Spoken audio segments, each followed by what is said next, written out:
Happy Monday, everyone, and let's start by asking the question that we love to ask here at Shop Talk. How do men and women like us that work hard at their jobs, are kind to their coworkers, and are always willing to go the extra mile, continue to find joy in their work, get recognized for their contribution, and start each and every Monday with more passion and purpose? That is the question, and this show will give you the answers. I'm Dr. Dawn, and welcome to the Monday Huddle.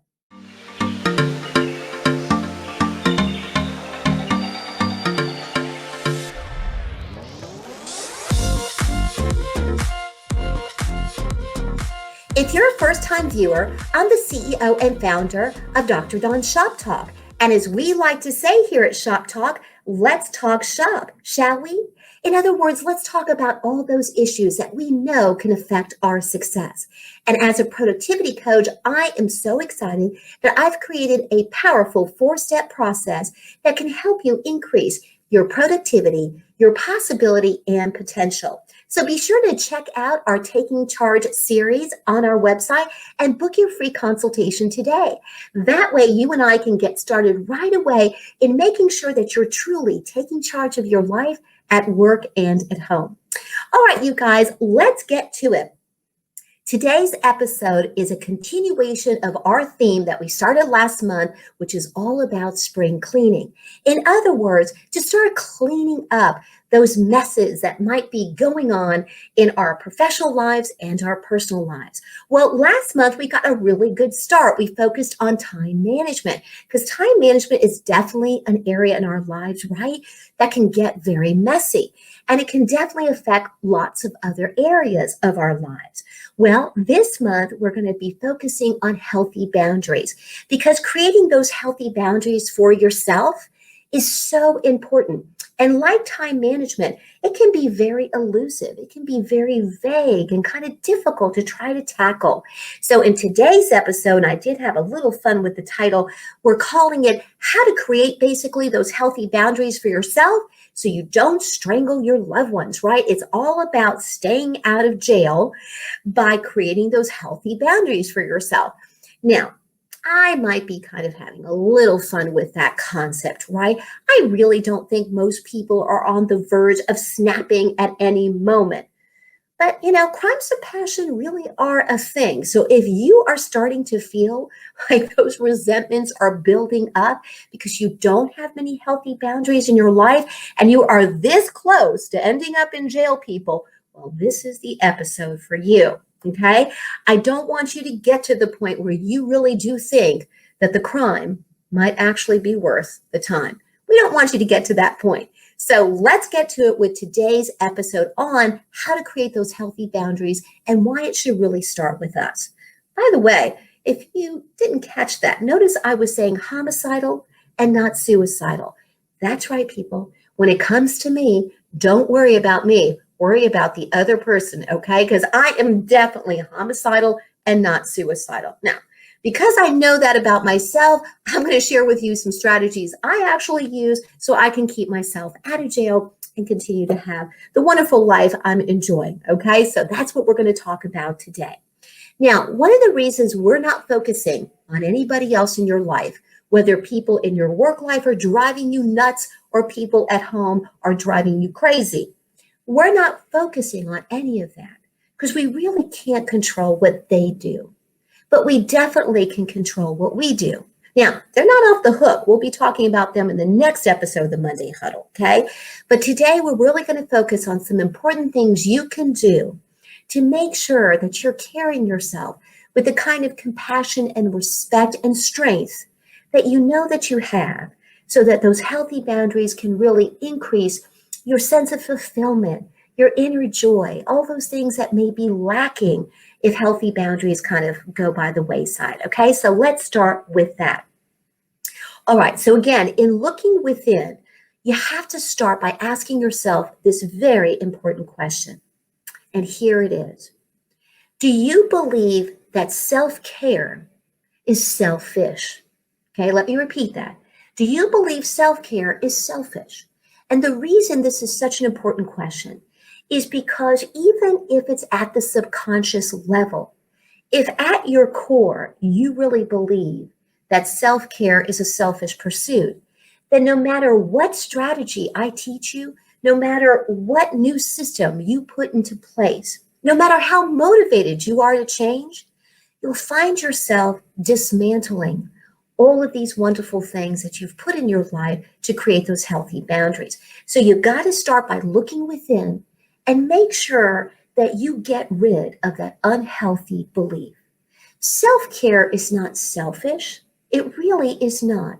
It's not about taking care of yourself to such an extent that you focus only on yourself and don't care about other people. That's not what self-care is. Self-care is a healthy boundary. It's a healthy balance of taking care of yourself and others, because you have to take care of yourself first. I've mentioned this before, but I think the airlines has a perfect example of the fact that you got to put that oxygen mask on yourself first before you can take care of those other people, right? Even if they're sitting right next to you, even if it's your children, right? You got to do that. If you don't, you're not going to get any further than just continuing this old pattern of perhaps those resentments really building up. Think about this other very important concept. I've seen this work time and time again. It definitely is an important part of how I carry myself in my own professional and personal life. And that's the concept of the fact that you really do teach people how to treat you. It really is true. In other words, if you teach people that you're willing to take on any task at work and you'll help them out any given time that they need it, that's admirable, it really is. But if it's at the expense of your own workload, or if it's really things that they should be doing themselves, then again, guys, you're teaching them that, you're kind of a pushover and you'll just take care of everything. Now, being a team player is important. I've got other episodes about being a team player, so be sure to check that out. But I'm talking about at the expense of your own peace of mind and at the expense of what you need to do. And then you guys, you can definitely transfer that over into your personal life. So you really do teach people how to treat you on a daily basis. People can just sense whether you're strong enough internally to take care of yourself or to say no.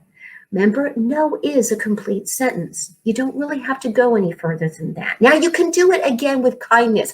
Let me emphasize this as you create these healthy boundaries for yourself, and we'll definitely get into more specifics about this in the next episode, the Monday Huddle, when we talk about everybody else in your life. But remember, there's a big difference between having a conversation and sticking up for yourself and doing so in a way that is not admirable. Okay, I promise you. Even if you are so frustrated and you really do feel like telling people at work or in your personal life to go to hell, I feel good to do that, but that's not what I'm talking about. Nobody is going to admire what you say or what you do if you do so with resentment, if you play the martyr, if you're whining and complaining, okay? It might work for a little bit, but it's not going to last long. So remember, you want to carry yourself always with kindness and compassion. And I think part of the reason why people refuse to kind of have that difficult conversation is oftentimes they really think that to confront a problem always means that you have to be confrontational. In fact, we've got episodes about that too, you guys. I have one that's called Confront or Confrontational. You have the power to choose. It really is true, you guys. Really, really think about that. That's one of the reasons why sometimes when I advise clients to do this, and we work out a brand new action plan for themselves so they can really put this in place, one of the things that they hesitate about, and one of the things that they'll say to me is they'll say, well, Dr. Dawn, it's not going to make any difference. They're not going to change. I mean, I already know what they're going to say before they say it. You know what, guys? That may be true. I have definitely seen that in my own life, both professionally and personally. Sometimes you do know what the person's going to say, and sometimes you know they're going to be a pain in the neck no matter what. But here's the thing. It's not about the other person. Don't shift the blame to the other person. First off, you don't know what's going on in their lives, okay? So you don't know if what they're going through is so stressful that they're just really kind of acting out of character. Now, with that being said, if that's kind of always the way that they act, again, it's not about them. It's about you. Remember that silence is concession.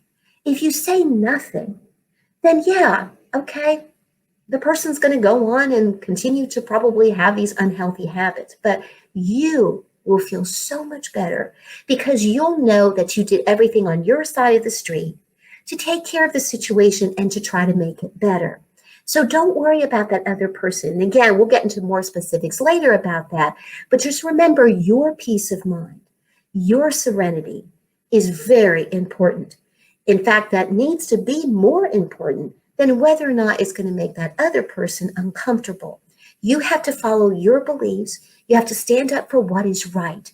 And even if it doesn't change anything at all about that other person, remember it's about your self-respect. And the way to do that again is not by telling them to go to hell, okay? Maybe it'll get to that point at some point, hopefully not, but it really is a matter of you speaking with respect, understanding, and compassion, come from a place of love, and then just let the chips fall where they may. If it doesn't change anything about that other person, again, it's about how you feel about yourself. Because we want you to stay out of jail. It starts with you, right? And that is such an important concept. Remember, you have so much power over how you react to things. You'll never have power over what happens to you or what other people may say or may do. But it's so, so important that you understand that you've got power over your own decisions. What comes out of your mouth really is your responsibility. So make sure that you play an important part in creating the world around you. Remember that CEO mindset. If you don't have a CEO mindset, let's start there and work with that because you really are the person who should have the most authority in your life. And that's what a CEO is, right? So work on that. Understand that you have the power to create the world around you. So as a result, let's make sure it's a fantastic one. Okay, you deserve it. All right, you guys, that takes care of our tip for today. Don't forget that in the next episode of the Monday Huddle, we're going to talk about, again, keeping yourself out of jail by making sure you don't strangle the people in your life, whether they're at work or at home. So be sure to tune in for that next episode. And you guys, don't forget, we absolutely love it when you show us some love on social media. So be sure to do that, not only on YouTube and on Facebook, but Dr. Dawn Shop Talk is also on Instagram, LinkedIn, and on Twitter. You guys have a wonderful rest of your Monday. I hope that this has helped you look at your week ahead in a fresh new way so you can look forward to what the week is going to bring you. Be sure to tune in, same time, same place, for your next episode of the Monday Huddle. Take care, everyone, and bye-bye.